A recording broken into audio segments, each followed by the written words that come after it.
nos está compartiendo. Así que te paso la palabra, mi querido Gonzalo. Gracias, Diego. Buenos días con todos. Un gusto estar nuevamente compartiendo un poco de la información que hemos investigado, información pública disponible en cuanto a cómo estaríamos cerrando este año 2024 y perspectivas hacia el 2025, que lo vamos a ver de varios sectores y sí hemos hecho un zoom hacia el sector inmobiliario y de la construcción con data fresca que tenemos de las principales ciudades y aquí estamos haciendo un comparativo de Quito y Guayaquil, ¿no? Y un poco el dato que siempre les interesa oír a nuestros amigos constructores y que están aquí constructores positivos, pues hemos visto sí ha habido un crecimiento en la absorción de unidades y obviamente tenemos mapeado los sectores donde ha habido mayor crecimiento, tenemos mapeado proyectos, porque esos proyectos han llegado a tener esos niveles de absorción. Entonces, un poco a nivel general, sin puntualizar, vamos a comentarlos. Obviamente, si alguien desea ya tener información puntual, más específica, pues con mucho gusto lo podemos conversar por interno, ¿no? Entonces, vamos arrancando y lo primero que queremos compartir con ustedes es el ajuste a las perspectivas que envió el Banco Central, ¿no? Y esto fue hace un par de semanas donde inicialmente se veía un crecimiento de 1%, ajustó a un 0,9 para el 2024 y el 2025 se estima un 1,5. Sin embargo, creería que estas previsiones son optimistas, tomando en cuenta que los multilaterales, como el Banco Mundial y el Fondo Monetario, eh, tienen sus previsiones del Banco Mundial en 0,3 y el Fondo Monetario, que obviamente nos hizo un análisis exhaustivo para llegar al acuerdo 24-28 de un 0,1. Por otro lado, estas estimaciones quizá fueron presentados antes de la situación que estamos viviendo ahora en cuanto a apagones, que esto afecta a, a una importante cantidad de actividades económicas, sobre todo aquellos negocios medianos y pequeños que no tienen pues el músculo financiero o la liquidez para invertir en generadores. Hemos visto muchas cadenas de negocios, llámense farmacias, restaurantes que han invertido, pero no todos pueden hacerlo. Entonces, estos números creería que son muy, muy optimistas y de hecho he escuchado un par de analistas que incluso mencionan que sería negativo el número al final del año 2024.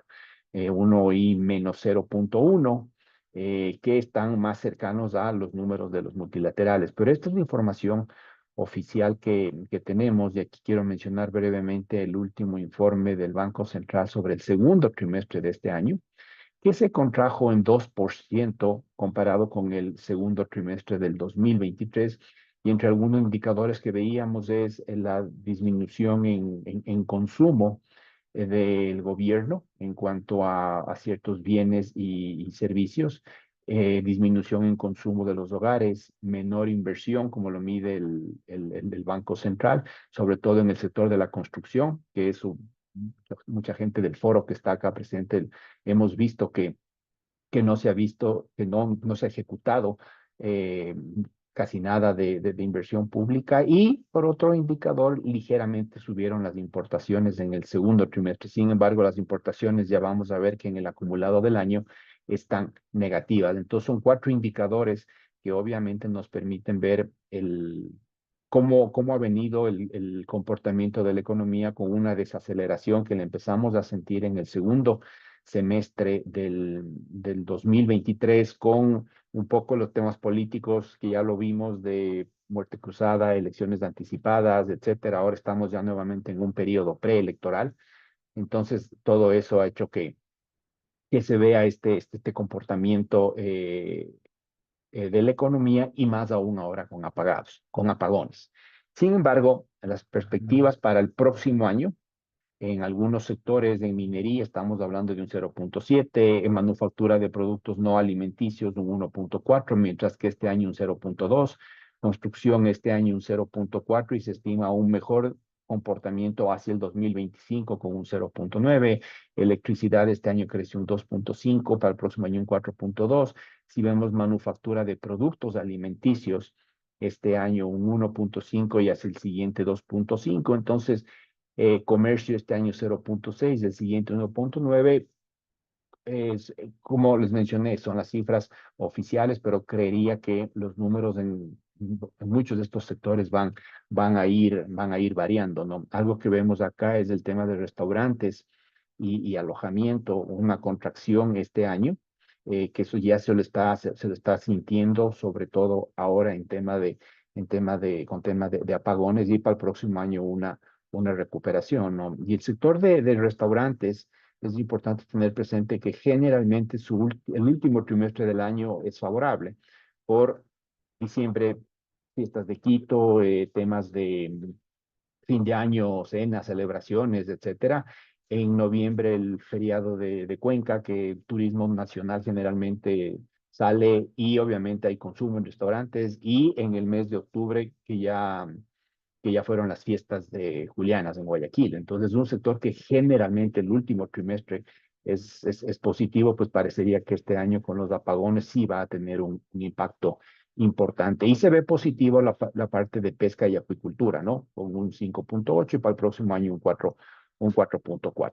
Entonces, de esa manera, aquí organizamos en función al 2025, que el PIB estimado es de 1.5, aquellos sectores que tendrían un mejor desempeño, nuevamente con las cifras que son hasta ahora estimadas, pesca, agricultura, electricidad, alojamiento y comidas, manufactura de productos alimenticios, transporte, y aquellos que tendrían un desempeño inferior a ese 1.5, que está aquí actividades inmobiliarias, manufactura de productos no alimenticios, construcción, que estaría acá en un 0.9, etcétera.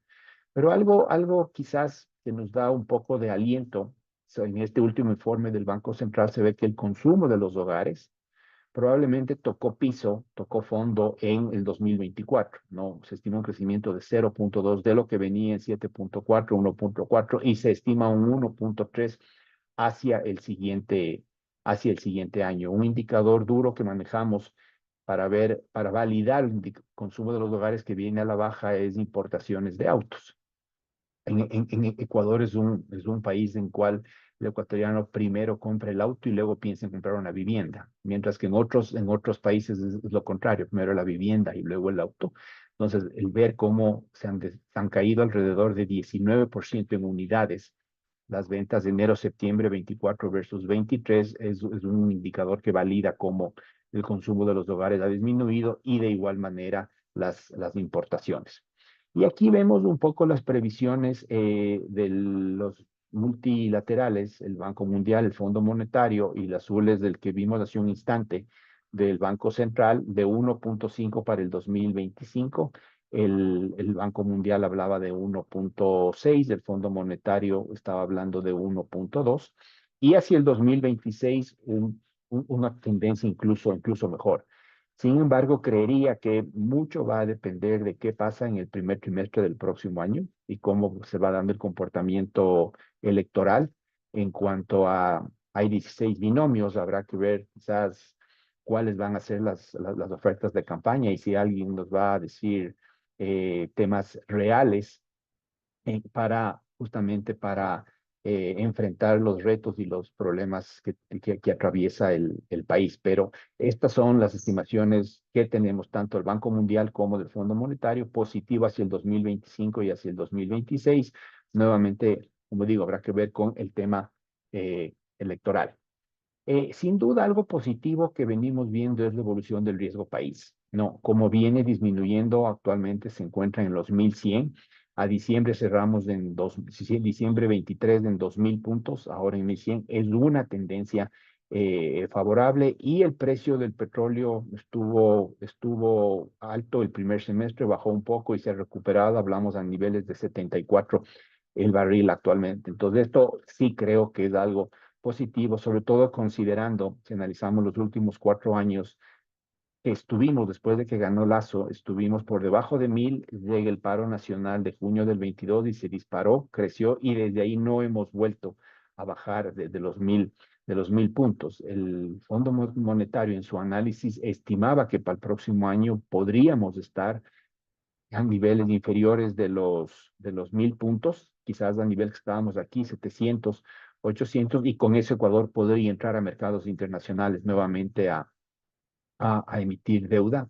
Eh, Esta es la tendencia, sin embargo, como digo, estamos en una parte política importante preelectoral y habrá que ver qué incidencia tienen esos efectos políticos en el riesgo país, que aquí claramente lo vemos que sí ha tenido su impacto, ¿no? Entonces, pero eso ha bajado. Y por otro lado, algo positivo que también hemos visto es cómo ha mejorado la liquidez. Aquí tenemos la variación de depósitos, líneas azules mensuales en los últimos meses y la cartera. Entonces vemos un crecimiento importante de depósitos en el mes de agosto y de junio creció casi 800 millones. En septiembre creció 420 millones y son 4 meses consecutivos que hemos visto una mejora en la liquidez y también hemos visto un crecimiento en la colocación de cartera y sobre todo en tasas corporativas, una tendencia a la baja, ¿no?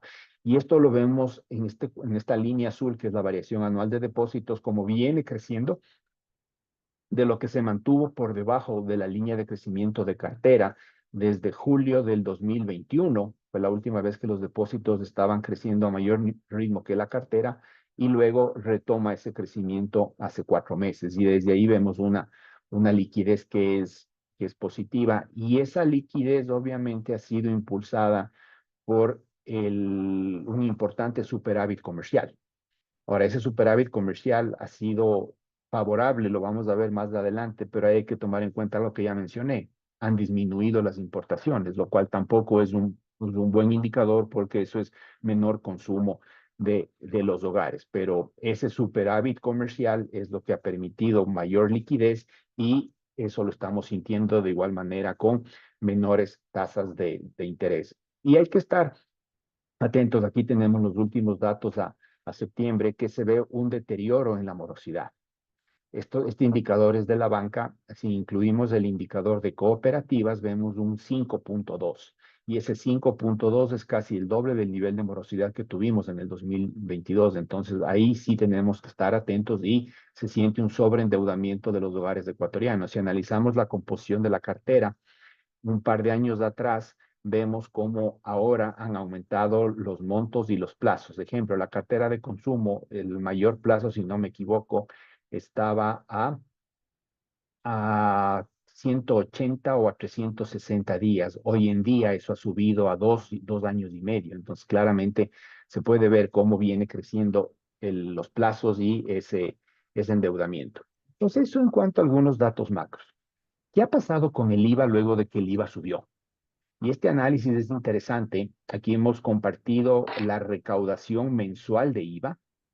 Es importante mencionar que el IVA se recauda a mes vencido. Justo aquí vemos que una recaudación importante que fue en enero 24 que correspondió al ejercicio de diciembre 23 y así sucesivamente. Entonces, este crecimiento de IVA en abril corresponde al ejercicio de marzo, que en marzo, antes de que sube el IVA, muchos negocios tuvieron unas ventas importantes y eso se recaudó en abril. Entonces, a partir de mayo, a partir de este periodo, es que tenemos un mayor IVA. Y este aumento de 3 puntos ha recaudado en promedio ajustado, ya les voy a mencionar en qué consiste ese ajuste, un promedio mensual de 95 millones adicionales al fisco. Es decir, en 5 meses, casi 500 millones más, que es un 13% de incremento comparando los mismos meses del 24 con el 23. Si analizamos las cifras, nos da que la recaudación ha sido mayor. Y eso es porque en el mes de julio hubo una recaudación de IVA por transferencias de petroleras que se realizó en julio. Es decir, esos 280 millones no correspondían al aumento de IVA de 12 a 15, sino por una transferencia del sector petrolero. Entonces, quitamos esos 280 millones y en 5 meses ha crecido 475 millones la recaudación para ver el impacto por el nuevo IVA. 13% de incremento. Sin embargo, el IVA subió 25%. De 12 a 15 son 3 puntos y eso es un crecimiento de 25%. Entonces, sí podemos verlo aquí como el consumo en los hogares ha disminuido por un mayor IVA. Y eso lo validamos en este cuadro. Aquí analizamos las ventas. Con la última data disponible que está a julio, hoy día estará la data disponible ya al mes de agosto, pero aquí desagregamos las ventas de IVA, las que son cero IVA en azul y las que son 12 o que eran 12 y ahora son 15 en color tomate para ver cuál ha sido su comportamiento y las variaciones. Y la línea de amarillo es la variación anual de IVA, que antes era 12 y era 15, que desde que subió el IVA está en negativo. Claramente podemos ver que está en negativo comparado con el mismo mes del 2023. Mientras que los productos de IVA cero, que son aquellos productos de salud, de educación, servicios básicos, alimentos en la canasta básica, han tenido un crecimiento positivo desde que obviamente hubo el cambio de IVA y eso hace sentido porque en estos productos no hubo ningún impacto. Entonces, haciendo el análisis global, vemos que los productos con IVA 15 decrecen 5% interanual en promedio versus el 23, y los de IVA cero obviamente no tienen ese impacto y crecen en promedio 3.3 interanual el 24 versus el 23. Entonces, claramente podemos ver que el aumento del IVA sí le generó mayores recursos al fisco. Por supuesto que sí, 475 millones, más o menos el cálculo que hicieron en términos anuales era 1.200, 1.300 millones, estamos ahí alrededor de 100 al mes. Eso es lo que le está generando y lo que estamos esperando ahora es que esa recaudación que tiene el fisco, obviamente la devuelva a la economía a través de obra pública.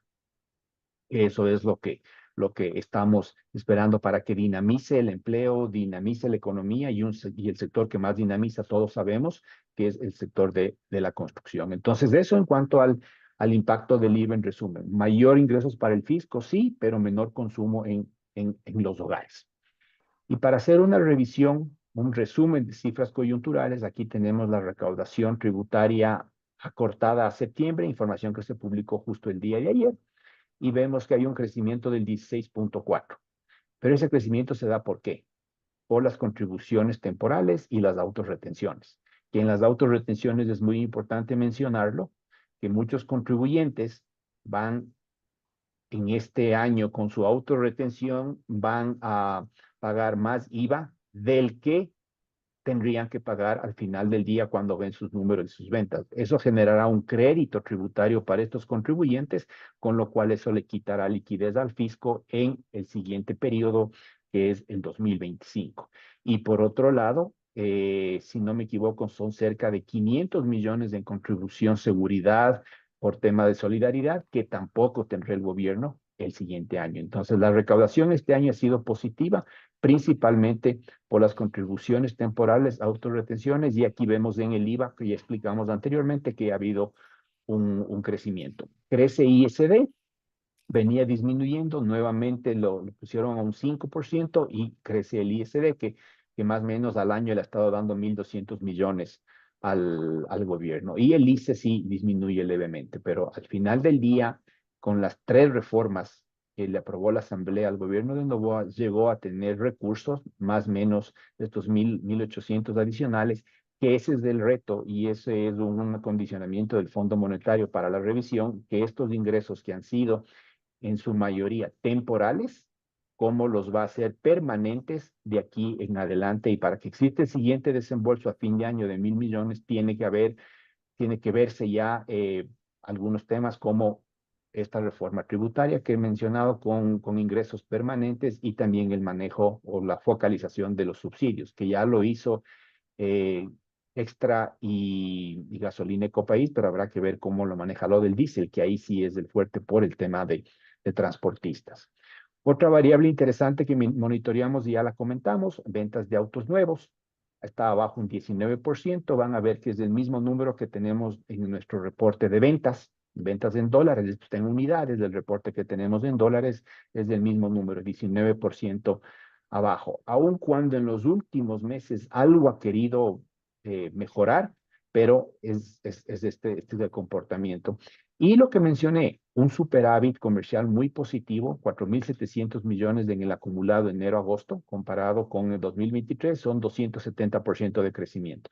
Pero eso se da por una contracción de importaciones. Sí han crecido exportaciones, sobre todo un crecimiento importante, lo vamos a ver más adelante detallado en lo que tiene que ver con cacao, lo que es pescado, minería, no tanto oro, pero sí cobre, y obviamente petróleo por el precio que ha estado más alto de lo que se estimaba. Pero este 6% que disminuye importaciones desde el global, si analizamos datos importantes como importación de materias primas, agrícolas, industriales o materiales para la construcción, la contracción es de un 11%. Entonces, ese sí, y si es que no se está importando esa materia prima, obviamente es porque hay una desaceleración en la economía y no se estima que las ventas vayan a seguir creciendo, por eso es que no se está importando materia prima. Entonces, esto sí es un dato muy, muy, muy, muy preocupante. Y luego el resumen del sistema financiero. Mencionamos la morosidad global 5.2. Hace 2 años, hace 3 años, perdón, estábamos en 2.7, 2.8. Esto se duplica. Y los depósitos, como ya vimos, creció la liquidez y también ha venido creciendo la cartera. Entonces, eso en cuanto a datos macro. Ahora, ¿cómo están las ventas de los principales sectores? Y aquí podemos ver la línea tomate una tendencia de desaceleración, ¿no? Claramente que es la variación interanual en cada uno de los periodos. Podemos analizar cómo junio del 23 fue mayor a junio del 24. Recordemos que estos picos semestrales es porque en esta data incluimos información, las ventas también de negocios que están con el RUC de persona natural, que muchos de esos hacen su declaración de IVA semestral. Entonces, a eso corresponde estos picos, pero se ve esta desaceleración.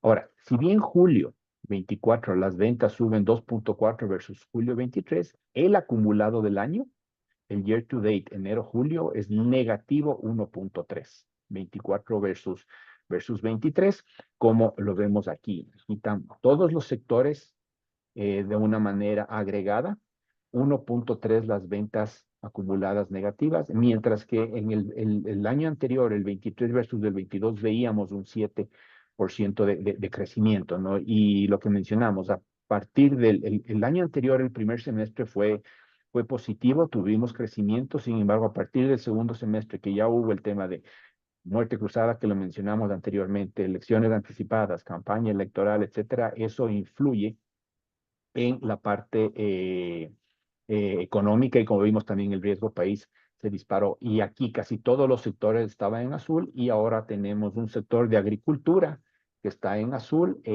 Aquí es impulsado principalmente por cacao y también tenemos un tema, obviamente, servicios básicos en lo que es gas, electricidad. Entonces, ese es el comportamiento. Y analicemos algunos sectores. Sector de la construcción. En el acumulado, las ventas están 4% abajo. Si vemos lo que es construcción de edificios, que dentro de esto está toda la parte privada, no únicamente edificios, sino construcciones residenciales que pueden ser horizontales o verticales, de corporativos, comerciales, industriales, etcétera, está 7% abajo. ¿Ya?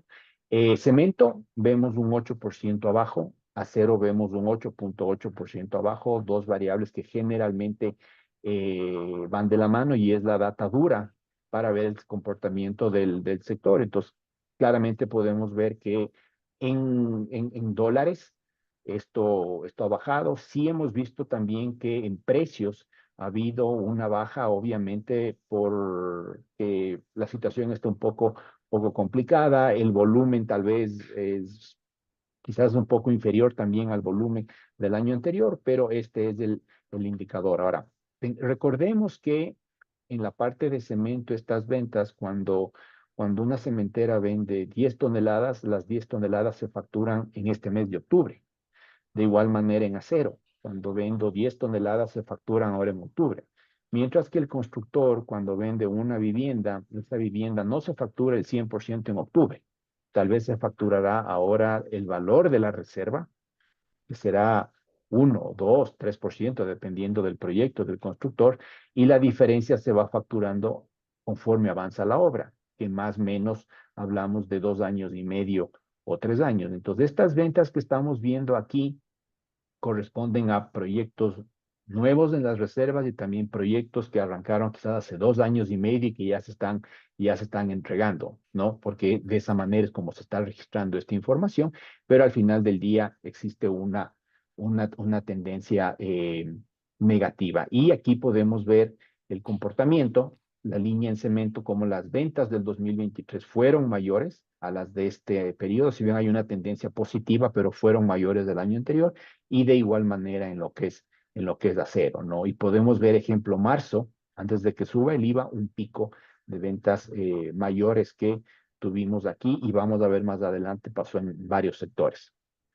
Ferreterías relacionados al sector de la construcción, un enero-julio de 5% negativo, lo que es pinturas un 6.6 negativo, lo que es madera un 13.4 abajo, y lo que es acabados para construcción un 12% abajo. En estos acabados, aquí tenemos un poco de fabricación de pisos, carpintería, productos refractarios, aquí tenemos morteros y acá tenemos aditivos y también impermeabilizantes. No son algunas, no están todas las categorías de acabados, pero son algunas de las principales donde también se ve este comportamiento. Y esto lo traducimos nosotros a ver el comportamiento por empresa con un algoritmo que hemos desarrollado, y ahí también vemos que en efecto todos los números que hemos visto acá pues tienen ese comportamiento cuando lo analizamos por cada empresa. Y si vemos aquí un breve resumen con las ventas acumuladas enero-julio del 19 al 24, y esta línea es la tendencia, se puede ver cómo la tendencia se está aplanando en construcción. En acero es a la baja, al igual que cemento y al igual que ferreterías. Entonces, este es el comportamiento global. Más adelante lo vamos a desagregar por ciudades y vemos que hay ciudades que sí están con indicadores favorables, y es ahí donde tenemos que ver esas oportunidades en esas ciudades. Brevemente revisamos otros sectores como retail, en lo que es retail de alimentos. Obviamente en alimentos es algo que tal vez baja el ticket promedio, pero debemos seguir alimentándonos, y tienen un comportamiento positivo de 5.6, en farmacias un negativo de 5.3, al igual que cosméticos. Y si vemos prendas de vestir, también es negativo. En electrodomésticos, este número se está validando con la fuente, porque ya van a ver, hubo un pico en el mes de julio que parece fue por una fusión de dos jugadores de electrodomésticos. Uno sí estaba en la actividad de electrodomésticos, el otro estaba en otra actividad, entonces por eso es que se da. Entonces, no es que realmente este comportamiento refleja la realidad de este año, pero como hubo esta fusión y una de las empresas no estaba en este sector, al ingresar acá al sector, este es el número que nos da la matemática, pero están validando y puede ser que tenga la misma tendencia de otros sectores. Y en muebles y hogar igual un 2%. Entonces, revisando ejemplos supermercados, aquí vemos el pico de marzo, antes de que cambie el IVA, y luego una tendencia a la baja. En perfumes y cosméticos tenemos los picos semestrales. Recordemos que aquí en este segmento existen las fuerzas de ventas que se han ido creando, en las que muchas son personas naturales, ¿no? En Yambal, en otras de estas empresas que funcionan con esos esquemas, y obviamente muchas reportan como personas naturales, y por eso es este pico. Sin embargo, vemos que junio 23 fue mayor a junio 24. Prendas de vestir, ¿no? También tuvo su pico en el mes de marzo. Farmacias también tuvo en el mes de marzo, luego los otros que son semestrales. Eh, Tenemos acá restaurantes, ya vemos que junio del 24 inferior al 23, y lo que mencioné, y ya se empieza a ver una tendencia a la baja en restaurantes, y eso se va a asentar conforme llegamos a septiembre, octubre, por un tema ya puntualmente de apagones, pero de lo que estábamos con esta tendencia, ya empieza a cambiar esta tendencia. Muebles de hogar tuvo su pico en marzo, luego empieza a bajar. Electrodomésticos también el pico en marzo, y este dato que les mencionaba del mes de junio, que es lo que se está revisando por esta fusión. Y en transporte de pasajeros también se ve una tendencia ligeramente a la baja en este año. Entonces, ese es el resumen en lo que tiene que ver con retail. Si analizamos las principales industrias, casi todas están negativas. Aquí es un tema de bebidas malteadas, cerveza, esto lo hemos validado. Y claro, el consumidor se cambia de, como mencioné, va reduciendo el ticket promedio, que tal vez se cambia de ciertas bebidas, ron o vodka a cerveza. Y ahí crece, ¿no? Tenemos acá también el tema de pescado, ¿no? Pescado ha tenido un buen desempeño en este año y también sus exportaciones. Los otros sectores de aquí podemos ver ya el impacto del cierre de la fábrica Omnibus BB, que ensamblaba General Motors, ¿no? En todo lo que es fabricación de vehículos, y se ve ya el cierre y el impacto que presenta ahí. Sector automotor, aquí podemos ver tanto venta de combustibles como venta de autos, vehículos automotores en dólares también un 19% contraído, de la misma manera que en unidades.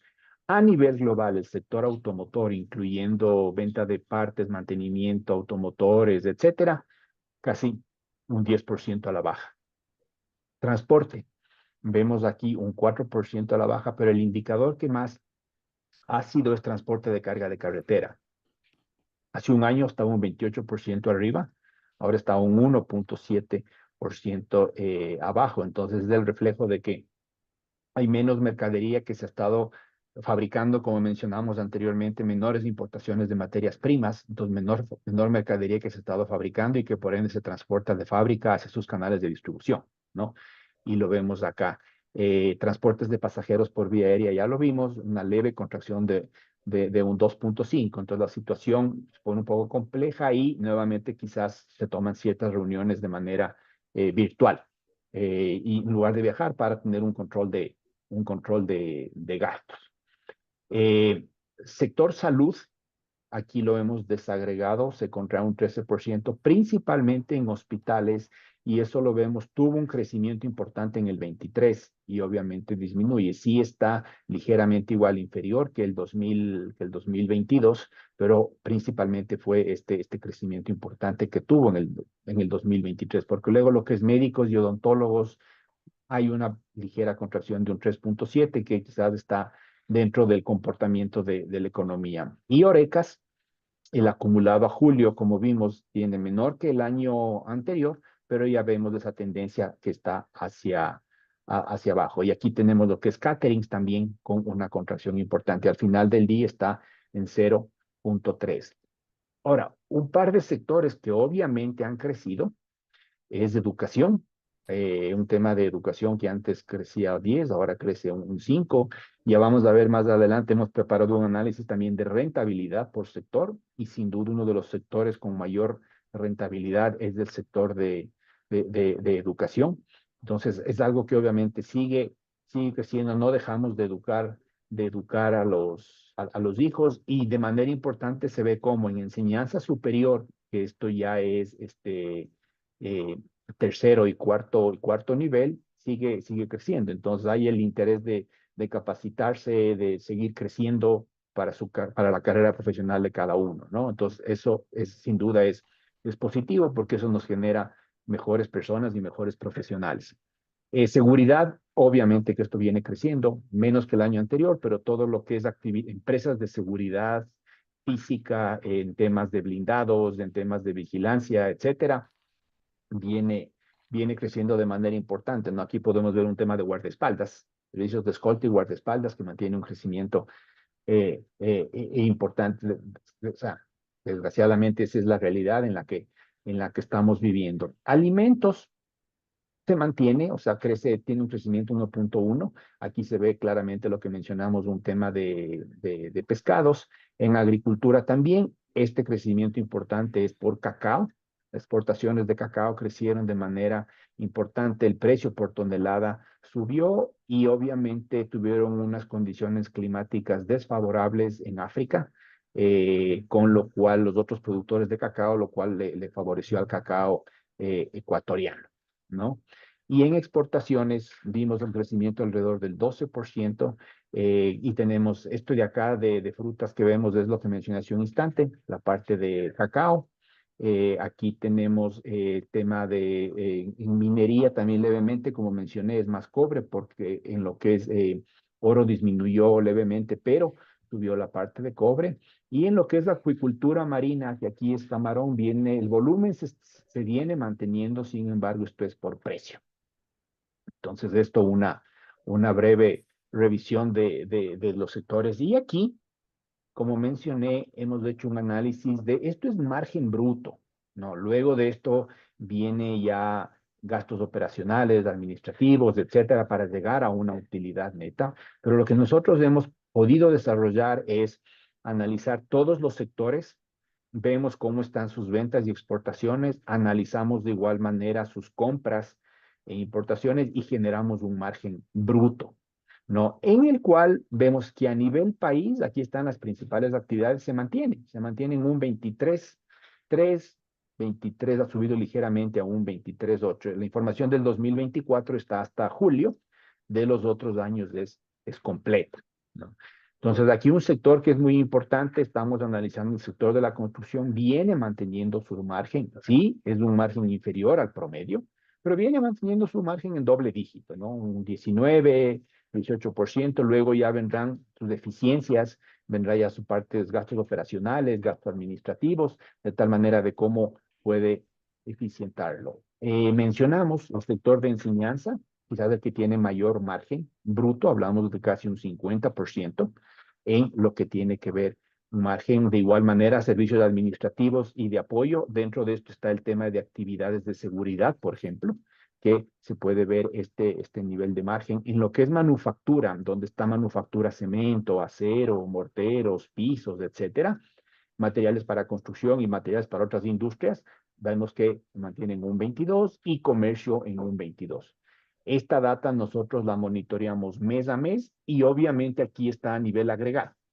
Si queremos ver el margen bruto de segmento ferreterías, farmacias, supermercados, en las actividades de cemento, acero, camarón, transporte de carga, etcétera, también podemos llegarlo a ver. Pero aquí queríamos compartir con ustedes un pequeño dato a nivel agregado, ¿no? Y obviamente refleja la resiliencia del sector empresarial ecuatoriano, que en promedio mantiene su margen a nivel bruto y luego tenemos que ir viendo cómo va manejando esas distintas eficiencias.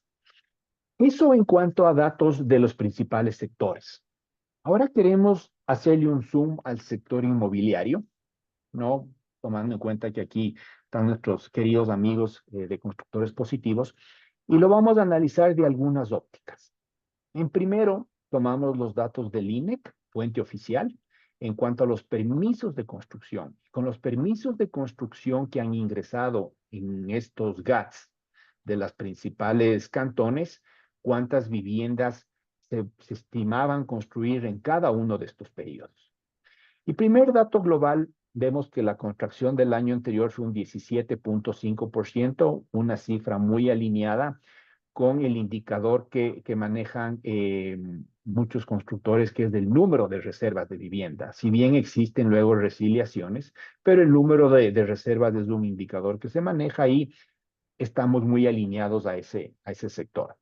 Pero el dato que le desagregamos por ciudad, ahí podemos ver que en Cuenca hay un crecimiento importante, un 25% en lo que es evolución de permisos de construcción y cuántas viviendas se estima construir. Obviamente estas viviendas no se construyen en un año, se construyen en promedio 2 años y medio, pero hay un crecimiento importante en Cuenca y justo estuvimos en campo, levantamos la información de la oferta inmobiliaria en Cuenca, la tenemos lista y vemos ese crecimiento y ya vamos a ver más adelante esta misma estadística al 2024.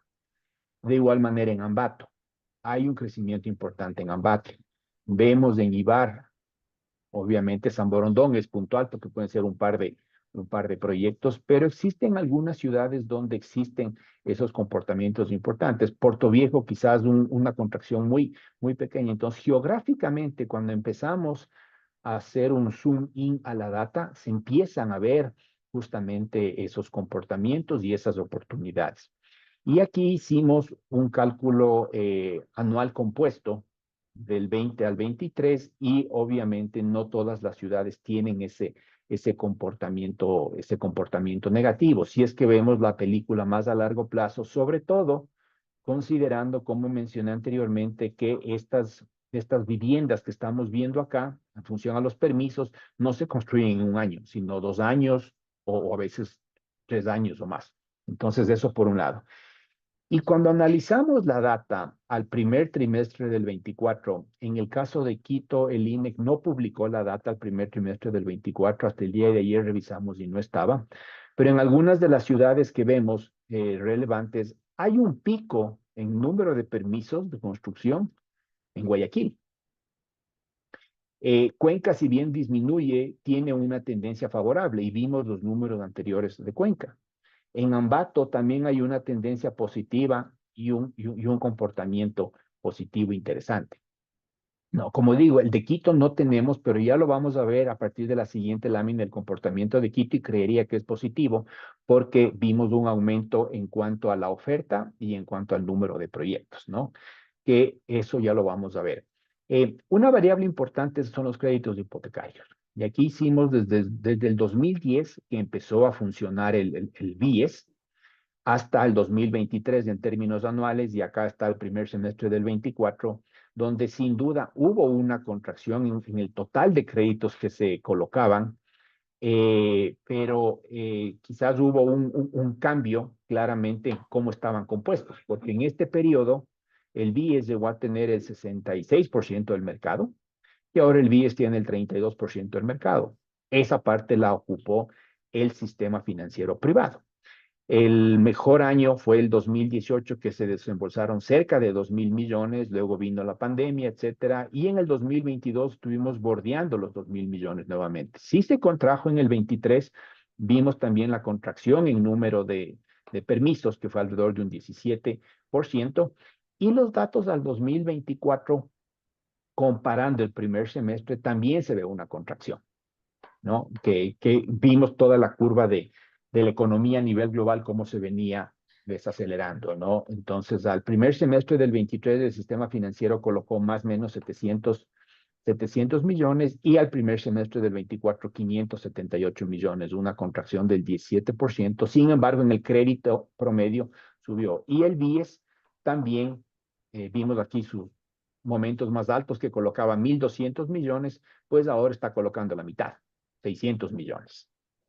Y obviamente sabemos que ahí hay una iniciativa de constructores positivos en conversar con el BIES, ahora será con el nuevo gerente, justamente para que se enfoque más o le dé prioridad al tema de préstamos hipotecarios y no tanto a quirografarios, donde la relación es 10-1, más o menos 110, siendo más grande la parte de quirografarios. Entonces aquí también se ve una contracción, ¿no? Y obviamente hay que ver cómo va a quedar el tema del crédito VisiBIP con el fideicomiso para VisiBIP y sobre todo con la tasa que entendemos que las entidades financieras que estaban enfocadas en VisiBIP quieren que le revisen la tasa para que este segmento sea rentable para ellos. Pero este es el comportamiento de los créditos. Brevemente, el comportamiento de la oferta inmobiliaria. Hicimos un comparativo Quito y Guayaquil, ¿no? Tenemos la información ahorita de 11 ciudades lista a julio del 2024. Y lo que mencioné, Quito subió el número de proyectos, ¿no? A 605, unidades son 25.000, el total ligeramente inferior que las unidades de Guayaquil y en Guayaquil hay menos proyectos. Pero la oferta, ¿cuántas están disponibles? Muy similar, alrededor de 10.000 en Quito, alrededor de 10.000 en Guayaquil. Las áreas promedio muy similares, el área promedio cuando son casas, el del terreno muy similar, y aquí vemos un cambio importante. El precio promedio metro cuadrado mientras que en Quito está plano o un poco a la baja, en Guayaquil viene subiendo. 1267, 1340 y 1360. Tal vez no es muy perceptible este crecimiento, pero este es el promedio ponderado. Cuando lo analizamos por ciertos sectores, sí existe ese crecimiento. Y en precio total, igual ponderado, 111.000 una vivienda en Quito, 115.000 una vivienda en Guayaquil.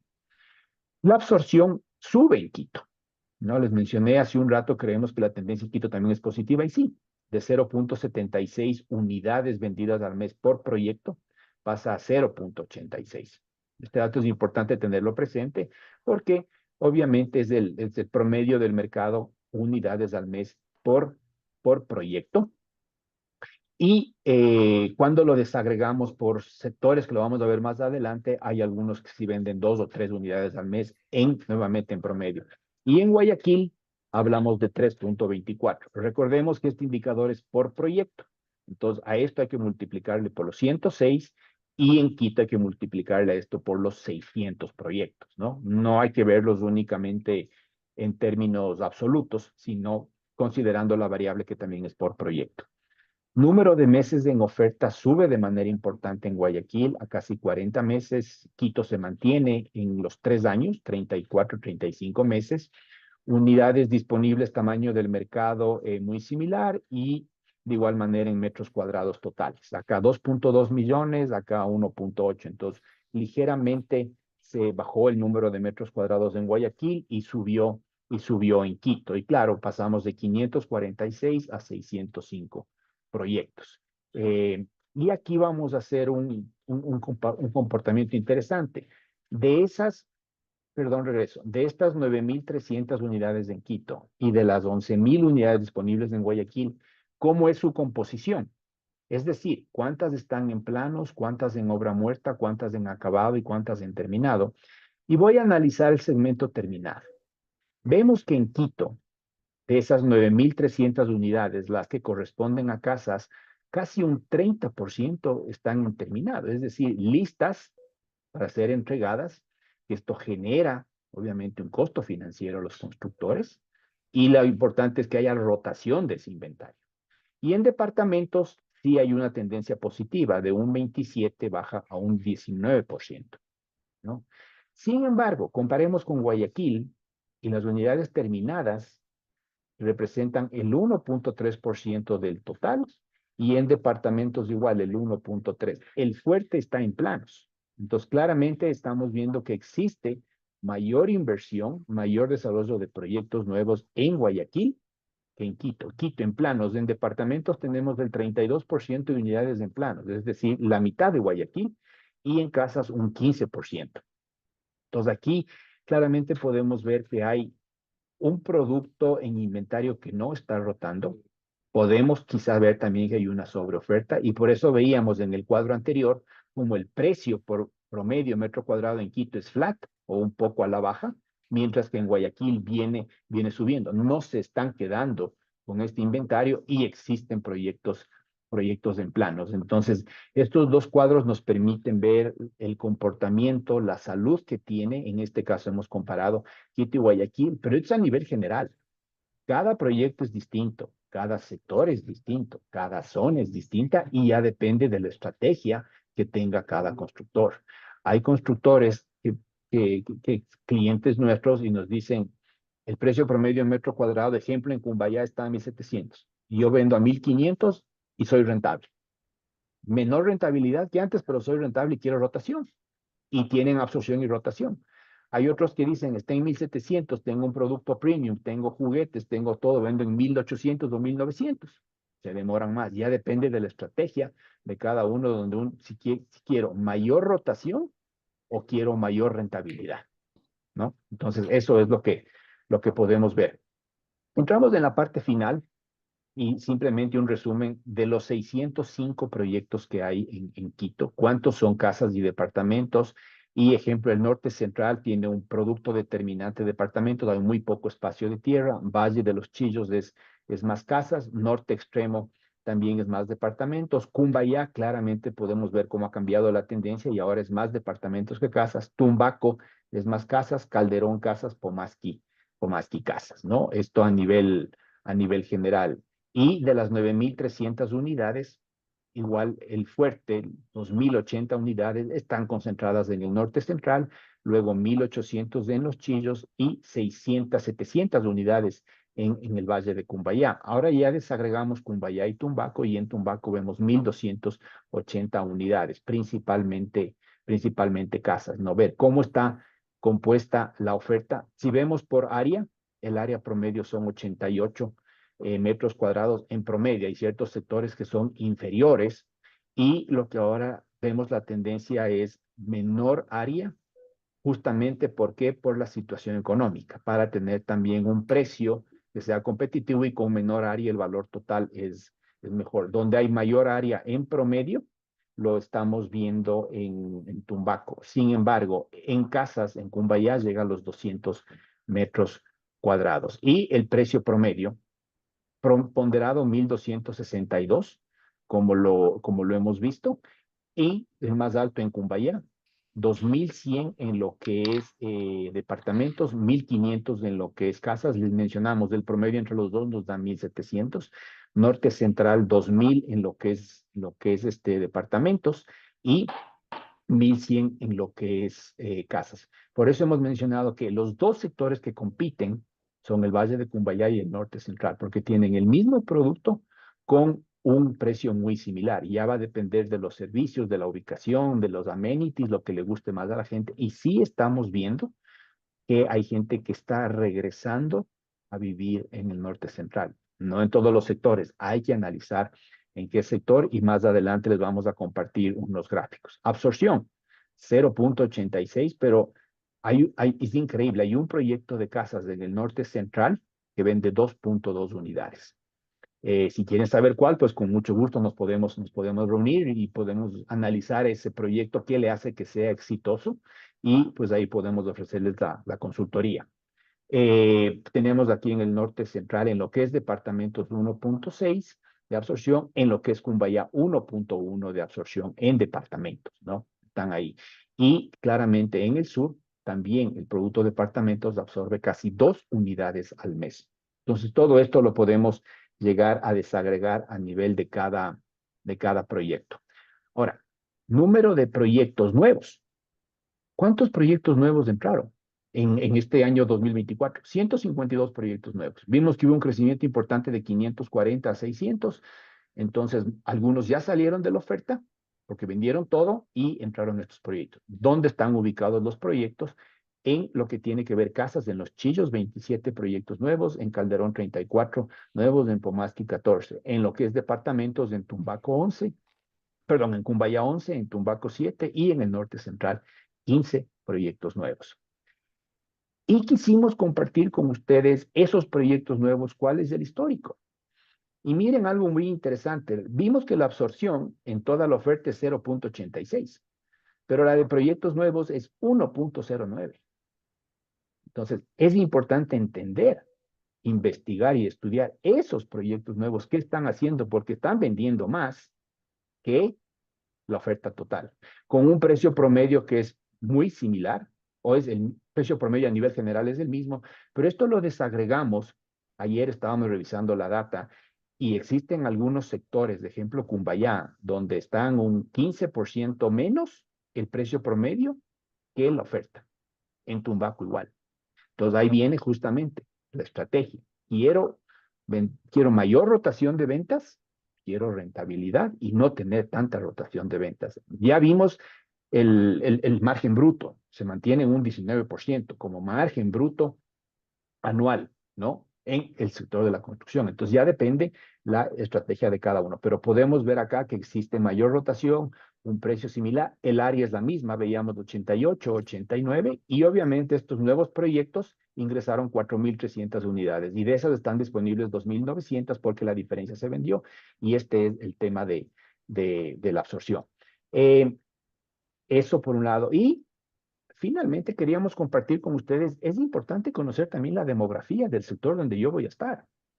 Aquí es un modelo que desarrollamos nosotros últimamente. En este ejemplo está Quito, tenemos todo el país, donde puedo ver la densidad poblacional. Obviamente, el color rojo y tomate es donde hay mayor densidad poblacional, el color café es media y los colores verdes son menor densidad poblacional. Y aquí tenemos ejemplos, ¿no? El Parque Bicentenario, que está en verde porque obviamente hay menor densidad poblacional, y zonas importantes como el Comité del Pueblo, y acá pongo Calderón, ¿no? Que ha tenido un desarrollo muy importante, y vimos una presencia importante en cuanto a la oferta y cómo está su densidad. Entonces, siempre es importante investiguemos el sector, conozcamos el sector para ver justamente y con qué herramientas puedo trabajar para que mi proyecto sea exitoso. Y además de densidad poblacional, tenemos nivel socioeconómico predominante. Aquí está el mismo norte. En verde son los sectores de nivel medio, alto y alto.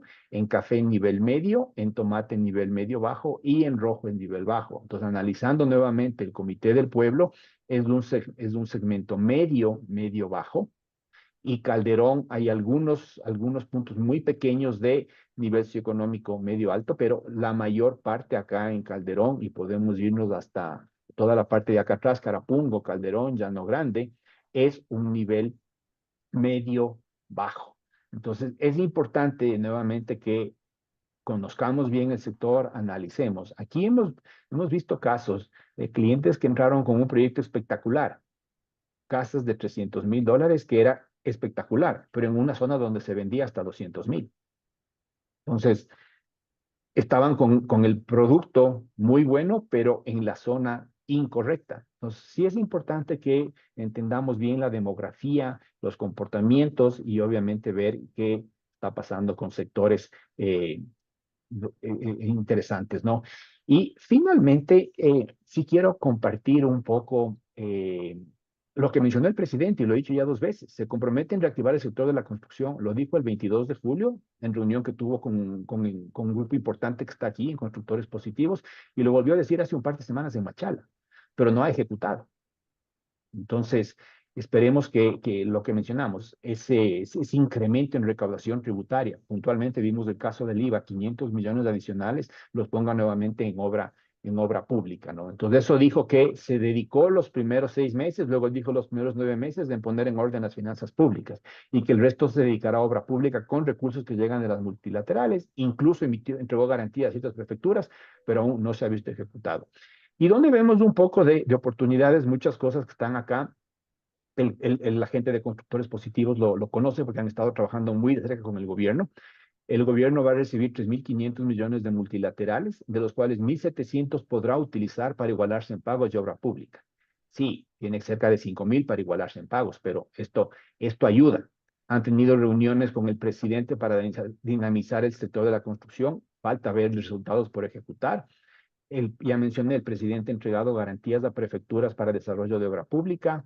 Hay el plan a través de la CFN para otorgar préstamos al constructor por 100 millones. Paralelamente, el Banco del Pacífico, entiendo, ya sacó también un crédito para el constructor en función a garantías, etcétera, que ya está aplicando el Banco del Pacífico.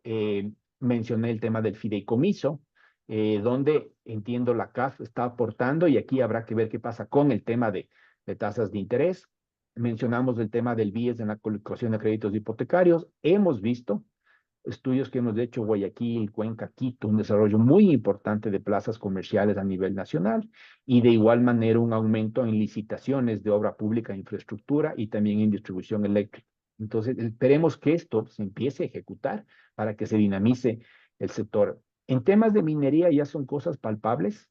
Curipamba y La Plata presenta fallos judiciales favorables y su construcción empezará a fines de este año o el próximo, y lo mismo con Mirador y Cangrejos. Y ya va tomando fuerza y su construcción en el 24-25. Entonces, esto de aquí ya diría que son temas que van a empezar a construcción y a dinamizar el sector. Y por otro lado, como el catastro minero está cerrado y no sé si se lo irá a abrir hacia el próximo año, hemos visto que por el lado del gobierno quiere aplicar convenios de asociación que emite la empresa pública para nuevos permisos para concesiones a favor del Estado en cuanto a minería. Y por otro lado, hemos visto un crecimiento importante de las exportaciones que han generado un mayor superávit comercial. Sectores como cacao, pesca, minería, y que también van a tener buenas expectativas para el siguiente para el siguiente año. Entonces, qué pena que me excedí un poco, Diego, pero quería compartir con todos ustedes esta revisión muy resumida de los principales sectores y con un zoom en la parte inmobiliaria. Así es que con mucho gusto tenemos ahí quizás unos 25